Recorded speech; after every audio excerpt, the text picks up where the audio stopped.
안녕하세요. 저는 올해 29살이고 서울에서 회사 다니고 있는 직장인 여자입니다. 원래대로라면 3년 긴 연애를 했던 남자친구와 올해 눈 내리기 전에는 결혼을 했을 텐데 어쩌다 보니 결혼 준비 시작하자마자 파혼을 하게 되었습니다. 결혼을 준비했던 남자친구는 직장 동료로 처음 만나게 되었는데 남자친구만 두고 본다면 딱히 모난 곳 없고 성격 좋은 사람이었어요. 결혼 문턱까지 갔다는 건 그만큼 사람 자체만 두고 본다면 단점이 없었는데 달리 다른 표현이 생각나서 이렇게밖에 말할 수가 없네요. 예비시댁이 그 소문으로만 듣던 10월 되었었습니다. 먹을 거 가지고 치사하게 구는 것만큼 치사한 게 없다잖아요. 그걸 직접 당하고 나니 결혼 생각이 쏙 들어가 버리는 거예요. 배우자 될 사람인 제가 다른 사람도 아니고 자기 가족들한테 그렇게 당하고 있는데 벙어리도 아니고 아무 말도 못하고 있는 남자친구는 더 이상 성격 좋은 남자친구가 아니었고 자기 혼자서는 아무런 판단도 내리지 못하는 모질이로밖에 보이지 않았습니다. 어차피 결혼하면 남편과 사는 거지 그 가족들하고 같이 사는 건 아니지 않냐고 참으려고 했던 적도 있었어요. 그런데 참는 것도 한두 번이지 한 번을 그냥 넘어가니 제가 참는 게 당연한 게 되어 있더라고요. 이거 남자친구 믿고 이 결혼해봤자 평생 참고만 살아야겠구나 하는 생각이 들었어요. 배우자인 저랑은 이혼을 하면 다시 남이 될 수 있지만 가족은 남이 될 수 있는 게 아니니까요. 며느리 우습게 아는 집구석에 꾸역꾸역 들어가 평생을 당하고만 살 바에 일찌감치 파혼하는 게 나중 가서 이혼하는 것보다 낫다는 생각이 들었어요. 그래서 길게 끌 것 없이 속 시원하게 파혼했습니다. 파혼한다니까 그제서야 잘하겠다고 드는데 저는 충분히 기회를 줬다고 생각하거든요. 아무쪼록 여러분들이 사연 들어봐 주시고 정말 제가 너무한 건지 잘못된 선택을 한 건지 속 시원하게 이야기해 주세요. 제가 대학 졸업하고 회사에 들어가기 전 사업을 시작했다가 1년도 안 돼서 초기 투자금도 건지지 못하고 말아먹은 전적이 있어요. 사업 망한 게 자랑은 아니지만 그래도 그 당시에 어느 정도 가능성을 보았기에 다시 재도전을 해보고 싶었습니다. 일단 부족한 점을 보완하고 사업 자금도 모으자는 취지로 관련 업종에 취직을 했어요. 남자친구는 같은 직장 동료였는데 규모가 작은 회사였다 보니 사내 연애에 대해서는 딱히 터치를 하는 것처럼 보이지는 않았습니다. 회사에서 눈치가 보이지 않아서 그랬나 3년이나 만나게 되었네요. 다른 건 몰라도 남자친구의 제일 장점이라고 생각했던 건 그 먹성에 있어요. 저희 아버지가 음식을 드실 때 엄청 복스럽게 드시거든요. 어머니도 아버지 그런 모습이 제일 좋아서 결혼하셨다고 하셨고 아마 저도 그런 이야기를 듣고 자라서 그런지 음식 복스럽게 먹는 남자친구가 좋아서 연애를 시작했던 것 같아요. 남자친구는 어디를 가서도 음식을 남기는 법이 없었어요. 처음 연애 시작한 지 얼마 되지 않아서 같이 밥을 먹는데 제가 남긴 밥을 남길 거면 자기가 먹겠다며 가져가더라고요. 아무리 남자친구, 여자친구 사이라고 해도 그땐 진짜로 연애 시작한 지 얼마 되지 않았던 때라 적잖이 당황스럽기도 했어요. 그래서 먹던 걸 뭐하러 먹냐, 먹지 말라고 말리니 집안 가풍이 워낙에 그렇다고 하더라고요. 음식 남기는 걸 어려서부터 하지 말라고 배워와서 적어도 눈앞에 있는 음식 버리는 건 못 참는다고요. 회사 점심시간에도 음식 싹싹 긁어먹는 거 보고 복스럽게 먹는다 생각했는데 거기에 그런 비하인드 스토리가 있는 줄은 몰랐네요. 아무튼 남긴 음식 저보고 싹싹 긁어먹으라고 강요하는 것도 아니고 그때 당시엔 그게 이제 막 시작한 연애의 종지부를 찍을 정도의 단점이라고는 생각도 하지 않았어요. 성격 자체만 두고 보면 무던하고 까탈스러운 점도 없어서 연애하는 동안에는 다툼도 거의 없었습니다. 그런데 남자친구의 먹성 때문에 일이 이렇게까지 될 거라고는 남자친구의 청혼에 응해 결혼 준비를 막 시작했을 때도 전혀 생각도 못했던 일이었어요. 저희 부모님께 남자친구 처음 소개시켰을 때도 어머니가 남자친구가 어쩜 밥을 이리 복스럽게 먹냐며 엄청 좋아하셨고 분위기도 좋았거든요. 솜씨 발휘하셔서 먹을 걸 잔뜩 해주셨는데 정말 그릇 바닥이 보일 때까지 싹싹 긁어먹는 모습에 저희 어머니는 벌써 합격점을 주셨어요. 그리고 제가 남자친구 부모님께 인사를 드리러 가게 되었지요. 그런데 이게 웬걸, 암만 집이 가풍이 다르다지만 정말 적응이 되지를 않더라고요. 아무래도 자리가 자리였다 보니 잔뜩 얼어붙어 있었어요. 제가 원래도 긴장을 많이 하는 성격이다 보니까 묻는 말에 대답 정도만 겨우 했던 것 같아요. 그날 그 자리 초반에 있던 일은 기억이 가물가물할 정도로 잔뜩 긴장을 한 상태였습니다. 아무튼 음식이 주문되고 나서 밑반찬이 먼저 깔리기 시작했어요. 음식 주문하면서 남자친구 아버님이 먼저 공깃밥 하나만 달라고 주문을 하셨는데 반찬 깔리자마자 밥뚜껑을 열더니 깔린 밑반찬이랑 같이 식사를 시작하시더라고요. 배가 엄청 고프셨나 싶을 정도로 허겁지겁 먹기 시작했는데 그걸 보던 남자친구 어머님이 아직 음식도 안 나왔는데 벌써부터 배를 채울 생각이냐면서 밥 공기를 뺏으셨습니다. 거기까지만 봤을 때는 분위기 너무 좋은 화목한 집안처럼 보였어요. 마치 꽁트하는 것 마냥 한 분은 먹지 말라 하고 한 분은 배고프다 하고 티격태격 하는데 그걸 보고 있으니 재밌어서 그랬나 긴장이 조금씩 풀리더라고요. 그런데 어머님이 아버님한테 뺏은 밥 공기를 이건 너가 먹어라 하면서 저한테 들이미는 겁니다.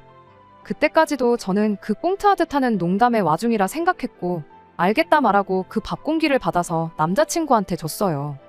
그랬더니 갑자기 어머님이 정색을 하더니 제가 남자친구 앞으로 옮겨놓은 남자친구 아버님이 먹다 남긴 공깃밥을 뺏어서는 그걸 다시 제 앞에 두는 거예요. 곧 있으면 음식 나올 건데 밥 먹으면 우리 아들, 그러니까 남자친구가 많이 못 먹는다고 진짜 저보고 먹으라고 저한테 줬던 거였어요. 한참 긴장이 풀리는 와중에 생각지도 못한 걸 가지고 욕을 먹으니 다시 또 긴장이 바싹 되더라고요. 남자친구는 거기서 아무 말도 안 하고 있더군요. 솔직히 그렇잖아요. 차라리 남자친구가 먹던 밥을 뺏어서 저한테 줬으면 그냥 공깃밥 하나 시켜서 반씩 나눠 먹었다, 이렇게 생각했을 수도 있는 일인데 아무리 결혼할 사이라고 해도 예비 시아버지가 먹다 남긴 밥을 예비 며느리 보고 먹으라는 건 조금 경우가 아니라고 생각했습니다. 그리고 그 상황에서 다른 것보다 남자친구가 나서서 어머니 말에 거역하라는 게 아니고 그냥 유도리 있게 자기가 먹으면 된다고 했으면 기분 나쁜 사람 아무도 없었을 일이라고 생각했습니다. 아무튼 결국 남자친구 아버님이 먹던 밥그릇이 제 앞에 남아있게 되었고 저는 다시 긴장을 해서 묻는 말에 대답만 하고 밥이 코로 넘어가는지 입으로 넘어가는지 모르게 그 자리에 앉아 있었네요. 식사 끝나고 나니 음식 남기는 걸 죄악으로 여기는 가족들 아니랄까봐 정말 남김없이 싹싹 긁어먹었더라고요. 테이블에 남은 음식이라고는 보이지 않는 와중에 딱 하나 남은 게 있었습니다. 말 안 해도 아시겠지만 남자친구 아버님이 먹다 남긴 밥이 그대로 남게 되었지요. 어머님이 그걸 눈치채고는 밥을 남기면 쓰냐고 하면서 눈치를 주더라고요. 하지만 아마도 제가 처음에 그 밥 공기 건네받았을 때 그때 긴장이 돼서 아무 말은 하지 않고 있었지만 기분 나쁜 티는 숨기지 않고 있었거든요. 여차하면 한마디 할 생각도 하고 있었고 말이죠. 그래서 그랬나 밥을 남기면 안 된다는 경고만 한마디 한 채 딱히 그 자리에서 비우라거나 하지는 않았습니다. 대신 일하는 분을 불러가지고는 남은 밥을 비닐봉지에 싸서 저한테 주더군요. 저녁에 전자레인지 1분만 돌려서 먹으면 된다고 음식 남기는 거 벌받을 짓이라며 저한테 교육을 해주시는데 당연히 그 열받음과 스트레스는 전부 남자친구가 감당할 몫이었습니다. 자리에서 나오고 남자친구 부모님 돌아가는 거 보자마자 남자친구한테 너네 부모님은 예비 며느리한테 국물이 덕지덕지 묻은 당신들이 먹던 밥 먹으라고 하는 게 말이나 되냐? 너는 허수아비도 아니고 거기서 가만히 있는 게 말이나 되냐면서 남자친구한테 계속 쏴붙였어요. 연애할 때 다퉜던 것도 손에 꼽을 정도로 성격 좋았던 남자친구가 갑자기 욱해서 저한테 같이 성질을 부리더군요. 그러면서 저보고 아무리 그래도 부모 욕은 조금 경우가 없지 않냐고 하는 거예요. 제가 잘못 들은 줄 알고 내가 언제 부모 욕을 했냐고 다시 따졌습니다. 그랬더니 저보고 한다는 소리가 우리 아버지가 먹던 음식이 더럽냐? 라고 하면서 못 먹을 거 준 것도 아닌데 그걸 가지고 일을 키우냐고 하는 거예요. 어머니가 상황 크게 안 만들려고 잘 정리해주기까지 하지 않았냐며 되려 저한테 큰 소리를 떵떵 치는데 멀리서 누가 봤으면 아마 제가 잘못한 것처럼 보일 정도로 저한테 뭐라 하는 거 아니겠어요? 적반하장도 유분수라는 말은 이럴 때 쓰라고 있는 말이다 싶더라고요. 그 자리가 결혼 승낙 후 처음 남자친구 가족에게 인사하는 자리가 아니었으면 진작에 자리 박차고 일어났어도 모자랄 것 없는 상황이라고 생각하는데 남자친구는 어차피 결혼하면 한가족 될 사람들 아니냐. 결혼하고 나면 한 냄비에 끓인 탕이며 찌개며 다 나눠 먹게 될 거 아니냐며 저보고 너무 과민 반응하는 거 아니냐대요. 당장 자기만 해도 우리 집에 인사드리러 왔을 때 저희 어머니가 김치는 그냥 반찬통에 담긴 거 주지 않으셨냐고 그때 지가 무슨 말 한마디 했냐고 하는 거예요. 평소라면 그냥 다음부턴 신경 쓰겠다 했을 남자친구가 정말 생각지도 못한 곳에서 개거품을 물고 달려드니 어이가 없더라고요.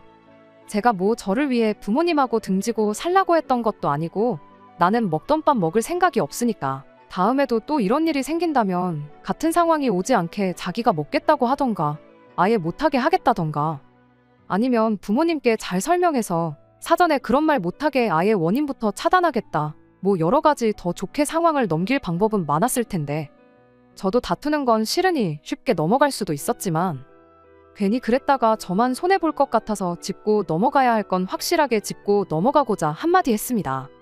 일단 우리 집에서 김치가 반찬통에서 나온 것부터 확실하게 짚어줬어요.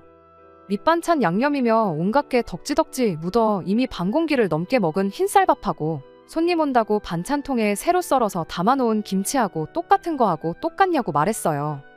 국찌개 한 냄비에서 같이 덜어먹던 거야 가정마다 다른 부분이고 저희 집도 딱히 신경 쓰는 분위기는 아니었지만 작년 재작년 코로나 지나오면서 워낙에 덜어먹는 게 습관화가 돼버렸기도 해서 요즘은 한 그릇 두고 같이 떠먹고 하지 않고 있거든요. 진짜 100번 양보해서 결혼 후에 남편이 된 남자친구와 같이 계란찜이나 뭐 한 뚝배기 끓여놓고 나눠 먹는 것까지는 양보해주겠지만 딱 그 정도까지지 제가 뭐 한다고 예비 시아버지 먹다만 밥까지 먹어야 되냐고. 잔반이 그렇게 아까우면 너네 집에서 너네 식구들끼리 알아서 먹으라고 딱 달라 말했지요. 남자친구가 그 뒤로는 말 한마디 더 못 꺼내더라고요. 한다는 소리가 어떻게 보면 우리 엄마가 시어머니로서 며느리들 너한테 처음 시킨 일이나 마찬가지인데 뭐라도 노력하는 신용도 안 하고 말아버리는 모습 보여주는 게 아들 된 입장에서 얼마나 쪽팔리는 일인 줄 아느냐고 따지길래 남의 집 귀한 딸 데려다 놓고 짬통 취급하는 게 좋은 건 아닌 것 같다 또 한마디 했죠. 아버님이 남긴 밥은 어머님이 드셔도 됐고 나보다 먹성도 몇 배나 좋은 너도 있지 않냐고. 다음부터는 이런 일 없게 알아서 좀 중간 역할 잘 해달라고 했어요. 결국에는 남자친구한테 미안하다는 사과까지 받아냈습니다. 이때까지는 파혼 생각까지는 하지 않았어요. 남자친구네 집이 사실상 음식 남기는 꼴을 못 본다는 가풍을 가지고 있다는 건 이미 연애 시작하자마자부터 알고 있었고 그냥 서로 다름에서 오는 오해겠거니 싶었습니다. 그날 밥그릇 처음 넘겨줄 때 열받는다고 파혼 선언을 했으면 아마 여기에 사연을 적고 있는 건 제가 아니라 남자친구였겠지요? 그날 일을 그냥 넘어갔기에 2달이라는 시간을 더 낭비하게 되긴 했지만 오히려 이제는 이렇게 된 게 후련하네요. 파혼을 하게 된 것도 똑같이 먹는 것 때문에 시작된 일입니다. 양가 결혼 승낙을 받았으니 다음에는 상견례였습니다. 상견례 때는 일부러 저도 아파피 코스로 나오는 음식점으로 예약을 했어요. 자기 앞으로 나오는 음식만 먹으면 되고 다음 거 나오면 알아서 치워주시니 잔반 가지고 헛소리 들을 일도 없었고 저희 집이랑 남자친구 집이랑 오해가 생길 일도 없다고 생각했거든요. 하지만 제 예상은 비껴가고 말았네요. 사실상 상견례 자리에서는 별다른 이야기가 나오지는 않았습니다. 맨 처음 식전 음식으로 죽이 나왔는데 제가 죽을 조금 남겼어요. 다음 음식 나올 때 일하시는 분이 죽을 가지고 가셨는데 그걸 보는 남자친구 어머님의 동공이 흔들리는 걸 보긴 했지만 상견례 내내 별다른 이야기는 나오지 않았거든요. 저는 또 제 나름대로 일부러 코스 요리로 주는 한정식 집으로 오길 잘했다 싶기도 하고 한편으로는 남자친구가 그때 한마디 듣더니 혹시나 어머님한테 뭐 어떻게라도 이야기를 한 게 아닐까 하고 좋아했지요. 상견례 지나고 나서 본격적인 결혼 준비를 시작했습니다. 웨딩 사진 해주는 스튜디오도 견적 비교해가며 여기저기 알아보고 있었고 헤어랑 메이크업도 유명하고 잘하는 곳으로 찾아보고 그러던 와중이었지요. 결혼식 날짜는 겨울쯤으로 생각하고 있었지 날짜는 따로 정해놓지는 않았었고요. 그러던 중에 뜬금없이 남자친구 집에 초대를 받게 되었습니다. 뭐 지금 와서 생각해보면 이유는 그냥 가져다 붙인 걸로밖에 생각이 들지 않아요. 남자친구가 한번 저희 집에 초대받아서 식사를 하고 왔으니 남자친구 집에서도 저를 불러서 대접을 하고 싶다는 취지였습니다. 그런데 정말 유치해도 이 정도로 유치하게 나올 줄은 생각도 하지 못했어요. 당시에는 결혼 준비 한참이었으니 상견례까지 끝났던 상황이라 할지라도 처음 예비시댁에 다녀오는 거였으니 빈손으로 가긴 뭐해서 식사하고 나서 먹을 케이크랑 과일 몇 가지 해서 양손 가득 싸들고 갔습니다. 그런데 현관문 입구부터 묘하게 뭔가 잘못 돌아가고 있다는 낌새가 느껴지더라고요. 저희 집에 남자친구 초대했을 때랑 뭐가 다른가 했더니 집에서 진동해야 할 음식 냄새가 하나도 나지 않았어요. 제가 간다고 해서 꼭 음식을 뭐 준비를 해놓고 대령해야 하는 건 아니지만 애초에 저를 대접해주고 싶다고 불러낸 자리였으니 당연히 음식이 준비되어 있어야 하는 상황이지 아닌가 싶었거든요. 당장 저희 집에 남자친구 초대했을 때는 창문에 서리가 낄 정도로 하루 종일 못 그리고 하느라 난리도 아니었었던 게 기억이 나서 더 의아했습니다. 집에 들어오고 나서 제가 사온 과일을 부엌에 붙어있는 베란다 근처에다 내려놓고 케이크도 제가 직접 냉장고에 집어넣었는데 어째 냉장고도 텅 비어 있었어요. 와보라고 해놓고선 뭐 궁금한 것도 없어 보이는 게 질문도 딱히 없었고요. 멀뚱히 앉아만 있는데 이 화창한 주말에 제가 예비시대 끌려와서 뭐 하는 건가 싶더라니까요. 한참 멀뚱히 앉아있다가 누구 하나 나서서 대화를 주도하는 사람도 없고 저도 긴장 많이 하는 성격인데 제가 나서서 대화의 화제를 이끌어갈 자신도 없었고 뭐 벌 세우려고 불렀나 싶어서 남자친구한테 볼 일 없으면 나는 먼저 가보겠다고 하고 자리에서 일어나려던 차였어요. 그랬더니 남자친구네 어머니가 저한테 그래도 여기까지 왔는데 빈속으로 보낼 수 있냐고 밥이나 먹고 가라더라고요. 아무 용건도 없이 사람 불러내놓고 시간만 낭비하게 해놓곤 밥 한 그릇 먹여서 보내면 화라도 풀릴 거라고 생각했나 봐요. 제가 봤던 그대로 냉장고가 텅텅 비었는데 집에서 뭘 해주는 건 아니었고 방에 들어가서 전화로 뭐 주소를 알려주시는 거 보니 배달을 시켰나 보더라고요. 그리고 10분도 안 돼서 도착한 음식을 보고 이 더럽고 치사한 연애의 종지부를 찍고 파혼 선언을 하게 되었습니다. 남자친구 어머니가 주문한 음식은 짜장면 세 그릇이었어요. 탕수육도 없이 그냥 짜장면 3개가 전부였습니다. 남자친구와 저, 남자친구네 부모님. 이렇게 사람은 4사람인데 음식은 꼴랑 세 그릇이 전부였던 거예요. 어머님이나 아버님 둘 중에 한 분은 안 드시는 건가 했는데 부엌에 가서 물을 올리더니 거기다 소면을 삶아서 가져오더군요. 그리고는 배달 온 짜장면들에서 각각 짜장을 한 숟갈씩 따로 그릇에 덜더니 삶아온 소면을 거기다 말아서 저한테 주더라고요. 저는 그거 먹으면 된다고 하면서요. 그러면서 한다는 소리가 제가 음식 귀한 줄을 모르는 것 같아서 이참에 저한테 가르침을 주려고 한다고 하는 겁니다. 쌀 한 톨을 수확하기 위해서 고생하는 농부들의 피와 땀이 어쩌고 저쩌고 별 쓸모없는 소리를 늘어놓는데 듣고 있을 가치도 없겠다 싶어서 자리에서 일어나 버렸습니다. 그랬더니 남자친구 어머니가 이번엔 먹던 걸 준 것도 아닌데 왜 자리에서 일어나냐며 저보고 아주 변덕이 죽 끓는 듯 하다고 어이가 없답니다. 당신 결혼했을 때 이야기를 꺼내면서 그때는 아예 며느리가 시어른들하고 겸상은 꿈도 못 꾸던 시기였다고 하면서 어른들 식사 끝나고 남은 반찬 얻어먹고 그랬다고 하는데 뭔 조선시대 때 했을 법한 씨알도 안 먹힐 소리를 하고 있더라고요. 그 소리만 안 했어도 그냥 갔을 텐데 한마디 더 하는 바람에 갑자기 제가 케이크랑 과일이랑 이것저것 사왔던 게 생각나서 부엌으로 가서 그것들 챙겨서 나와버렸습니다. 그래도 꼴에 자존심은 있는지 사온 건 두고 가라는 말은 못하더라고요. 그나마 남자친구가 저를 따라 나와 쫓아오길래 과일 봉지 하나는 남자친구한테 던져버렸어요. 과일로 한 대 맞더니 더는 쫓아오지 않더라고요. 잠깐 뒤를 봤는데 쭈그려 앉아서 바닥에 떨어진 과일 줍고 있는데 정말 음식 허투루 낭비하지 않는다는 그건 인정해줘야겠다 싶었습니다. 아무튼 그걸 마지막으로 먹던 밥 강제로 떠먹이는 말도 안 되는 집구석하고는 영영 결별하게 되었네요.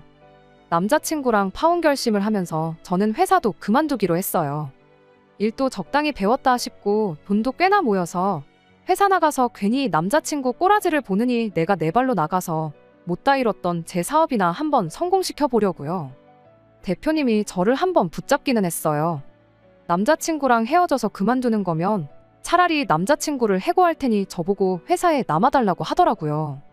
그래도 마지막이라 그런가 괜히 저 때문에 잘 다니던 직장까지 잘리면 너무 불쌍할 것 같아서 저는 제 할 일이 있어서 그만두는 거니까 굳이 남자친구를 해고할 필요는 없다고 하고 제 발로 회사 그만두고 나와 사업을 시작했습니다. 지금 제 사업은 어느 정도 자리를 잡아가고 있고 직장인 월급하고 비슷하게 벌고 있어요. 그런데 조금 미래가 보이기 시작해서 조금만 더 노력하면 직장인들 부럽지 않게 잘 될 것 같아요. 그리고 얼마 전에 남자친구 소식을 들었는데 회사에서는 잘렸다네요. 대표님이 괜히 남자친구 때문에 제가 그만두게 된 게 회사 입장에서는 큰 손해라고 생각했나 봐요. 그러던 와중에 남자친구가 저랑 헤어진 충격 때문인지 사소하지만 치명적인 실수들을 연달아서 하는 바람에 회사에서 신뢰를 잃고 잘려나가게 되었나 봐요. 인과응보까지는 아니지만 그래도 자기가 자초한 일이라고 생각해요. 애초에 처음부터 제가 말했던 대로 며느리가 무슨 음식물 쓰레기통도 아니고 먹던 밥 먹이려는 거 중간에서 잘만 막아줬어도, 그리고 저한테 쥐똥만큼의 믿음만 줬더라도 저는 파혼까지는 결정 안 했을 거예요. 그리고 아마 몇 달 뒤에는 결혼식을 올려서 회사 잘 다니면서 행복하게 결혼 생활 하고 있었겠죠. 지 복을 지가 차버렸는데 어디 가서 하소연을 하겠어요? 괜히 저 때문에 파혼도 하고 직장도 잃었다고 하고 다니고 있을 테지만 솔직히 자업자득이나 마찬가지인데 저는 하나도 미안하지도 않네요. 저도 회사 그만뒀고 남자친구도 회사를 잘렸으니 중간에 저희를 같이 아는 사람이 하나도 없으니 앞으로는 아무 소식 안 듣고 지냈으면 싶네요. 끝까지 들어주셔서 감사합니다. 오늘의 사연은 여기까지입니다. 구독과 좋아요, 알람 설정 부탁드리고 더 좋은 사연으로 다시 찾아뵙겠습니다. 감사합니다.